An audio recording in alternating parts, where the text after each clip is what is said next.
আসসালামু আলাইকুম। সবাইকে আমন্ত্রণ জানাচ্ছি এবি নিউজ প্রাইম সংবাদে। আপনাদের সঙ্গে আছি আমি সুমাইয়া মেঘলা। শুরুতেই জানিয়ে দেব সংবাদ শিরোনাম। প্রবাসীদের জন্য আসছে বিনিময়যোগ্য টাকা হিসাব। মালয়েশিয়ার উষ্ণ অভ্যর্থনায় অভিভূত প্রধানমন্ত্রী তারেক রহমান। রেমিটেন্সের নতুন রেকর্ড $30.32 বিলিয়ন অর্জন। ডেঙ্গু ও মশাবাহিত রোগ প্রতিরোধে আসছে জাতীয় টাস্কফোর্স। সারা দেশে মামলা জটের কারণে শিক্ষক নিয়োগে স্থবিরতা। লালমনিরহাটের নিম্নাঞ্চল প্লাবিত, শতাধিক পরিবার পানিবন্দী। সমঝোতা স্বাক্ষরের পর ইরানের তেল রপ্তানিতে রেকর্ড গতি। ৮ দিনে রপ্তানি 3,60,00,000 ব্যারেল। আফগানিস্তানে দাড়ি ছোট থাকায় 20 ত্রাণ কর্মীকে আটক। 1 মাসের মধ্যে দাড়ি বড় করার শর্তে মুক্তি। মেসির গোল উদযাপনে ব্রুনোর সঙ্গে মুহূর্ত ভাইরাল। 1 বছর পর আবারও ফিরলেন থিয়াগো সিলভা। দর্শক, এতক্ষণ শুনছিলেন শিরোনাম, এখন বিস্তারিত। এখন থেকে প্রবাসীরা অফশোর ব্যাংকিং ইউনিটের মাধ্যমে অনিবাসী বিনিময়যোগ্য টাকা হিসাব খুলতে পারবেন। মঙ্গলবার বাংলাদেশ ব্যাংক এই বিষয়ে একটি সার্কুলার জারি করে দেশের সব তফসিলি ব্যাংকের প্রধান নির্বাহীদের কাছে পাঠিয়েছে। কেন্দ্রীয় ব্যাংক বলছে, অফশোর ব্যাংকিং কার্যক্রম সম্প্রসারণ এবং প্রবাসীদের পাঠানো অর্থের সর্বোচ্চ ব্যবহার নিশ্চিত করতে এই নতুন সুবিধা চালু করা হয়েছে। সার্কুলার অনুযায়ী বৈধ ব্যাংকিং চ্যানেলের মাধ্যমে পাঠানো বৈদেশিক মুদ্রার বিপরীতে প্রবাসীরা এই হিসাব খুলতে পারবেন। এটি সঞ্চয়, চলতি বা যে কোনো মেয়াদের স্থায়ী আমানত হিসাব হতে পারে। এই অ্যাকাউন্টে রেমিটেন্স, অন্য অনিবাসী হিসাব থেকে স্থানান্তরিত অর্থ, জমা অর্থের সুদ বা লাভ, বাংলাদেশে অনুমোদিত বিনিয়োগ ও শেয়ার বাজার থেকে প্রাপ্ত আয় বা রিফান্ড জমা করা যাবে। অন্যদিকে মালয়েশিয়া সফরের সময় দেশটির উষ্ণ অভ্যর্থনা ও আতিথেয়তার জন্য আন্তরিক কৃতজ্ঞতা জানিয়েছেন প্রধানমন্ত্রী তারেক রহমান। তিনি বলেছেন, তার স্ত্রী ডাক্তার জুবাইদা রহমান সহ তিনি মালয়েশিয়ার প্রধানমন্ত্রী আনোয়ার ইব্রাহিম এবং তার স্ত্রী ডক্টর ওয়ান আজিজা বিনতি ওয়ান ইসমাইলের আন্তরিকতা ও সৌহার্দ্যে গভীরভাবে মুগ্ধ।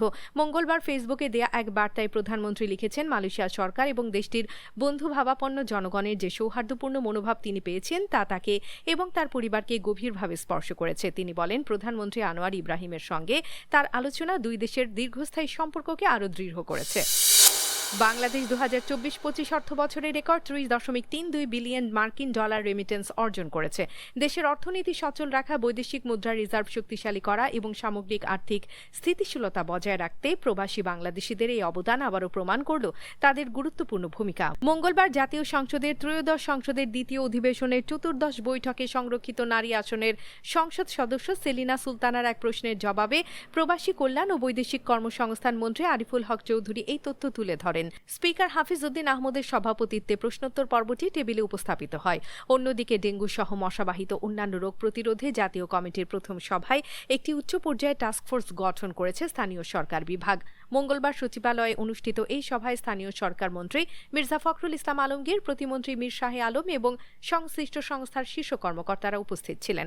টাস্কফোর্সটির সভাপতি হিসেবে দায়িত্ব পালন করবেন স্থানীয় সরকার, পল্লী উন্নয়ন ও সমবায় মন্ত্রণালয়ের প্রতিমন্ত্রী মীর শাহে আলম। মোট 19 সদস্যের এই কমিটিতে যুক্ত করা হয়েছে নগর উন্নয়ন অনুবিভাগের প্রতিনিধি, ঢাকা উত্তর ও দক্ষিণ সিটি কর্পোরেশনের প্রধান নির্বাহী কর্মকর্তা, স্বাস্থ্য ও বর্জ্য ব্যবস্থাপনা কর্মকর্তা, স্বাস্থ্য, শিক্ষা, গৃহায়ন, গণপূর্ত মন্ত্রণালয়ের প্রতিনিধি, ডিএমপি, রাজুক, জাতীয় গৃহায়ন কর্তৃপক্ষ এবং improvement of urban public health preventive services প্রজেক্টের প্রকল্প পরিচালককে।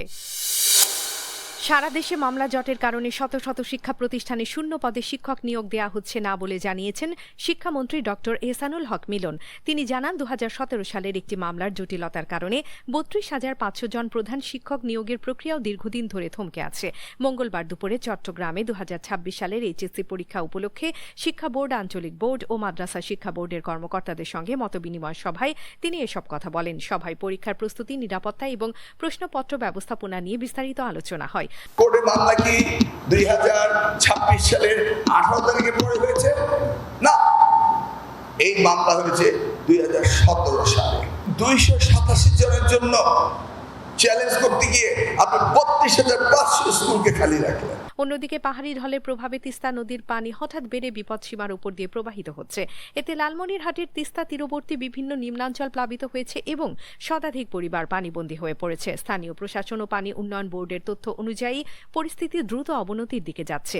মঙ্গলবার বিকেল 3টায় তিস্তা ব্যারেজের ডালিয়া পয়েন্টে পানির উচ্চতা রেকর্ড করা হয় 52.16 মিটার, যা বিপদসীমা 52.15 মিটার থেকে 1 সেন্টিমিটার উপরে।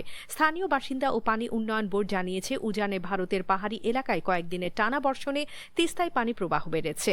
সেই ঢল নেমে এসে বাংলাদেশ অংশে পানির উচ্চতা বিপদসীমা অতিক্রম করেছে। ইসলামাবাদ সমঝোতা স্মারক চুক্তিতে ওয়াশিংটন ও তেহরানের সম্মতির পর মাত্র 8 দিনেই 3,60,00,000 ব্যারেল অপরিশোধিত তেল রপ্তানি করেছে ইরান। আন্তর্জাতিক জাহাজ চলাচল পর্যবেক্ষণ সংস্থা ট্যাঙ্কার ট্র্যাকার্স জানিয়েছে প্রায় সমপরিমাণ তেল এখনও সাগরে রপ্তানির পথে রয়েছে। সামাজিক যোগাযোগ মাধ্যম এক্সে দেয়া তাদের বার্তায় বলা হয়েছে 15 জুন থেকে এখন পর্যন্ত ইরান 3,60,00,000 ব্যারেল তেল রপ্তানি করেছে এবং প্রায় একই পরিমাণ তেল সাগরে রওনা রয়েছে। ইরানের পরমাণু প্রকল্পকে ঘিরে টানা 40 দিনের সংঘাত এবং 1 মাসেরও বেশি সময়ের স্থবির যুদ্ধবিরতির পর গত মে মাসের প্রথম সপ্তাহে পাকিস্তানের মধ্যস্থতায় নতুন চুক্তির খসড়া পাঠায় যুক্তরাষ্ট্র। 14 দফা ও 800 শব্দের সেই খসড়া 1.5 মাস পর্যালোচনার পর 15 জুন তেহরান স্বাক্ষরের সম্মতি জানায়।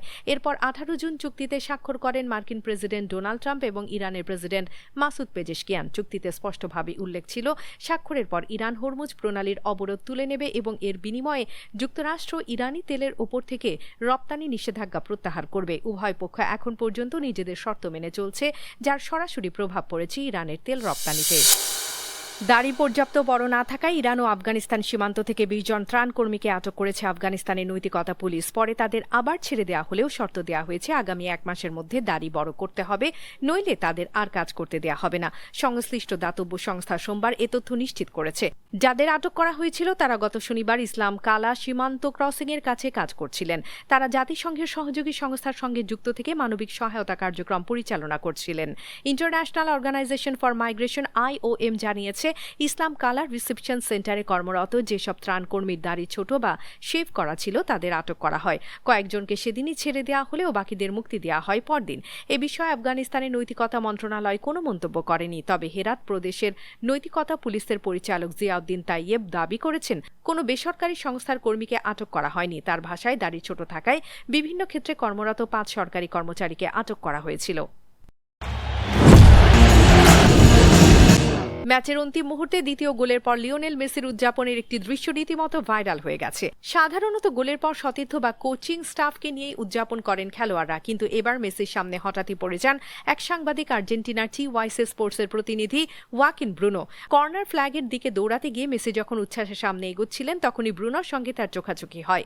মুহূর্তটি ক্যামেরাবন্দী হওয়ার পর দ্রুত ছড়িয়ে পড়ে সামাজিক যোগাযোগ মাধ্যমে। ফুটবল বিশ্ব আবারও দেখল মেসিময় এক রাত। আলজেরিয়ার বিপক্ষে হ্যাট্রিকের পর অস্ট্রিয়াকে জোড়া গোলে হারিয়ে দলকে নকআউটে তুললেন আর্জেন্টাইন অধিনায়ক। অন্যদিকে 1 বছরের ব্যবধানেই আবারও পুরনো ঠিকানায় ফিরলেন থিয়াগো সিলভা।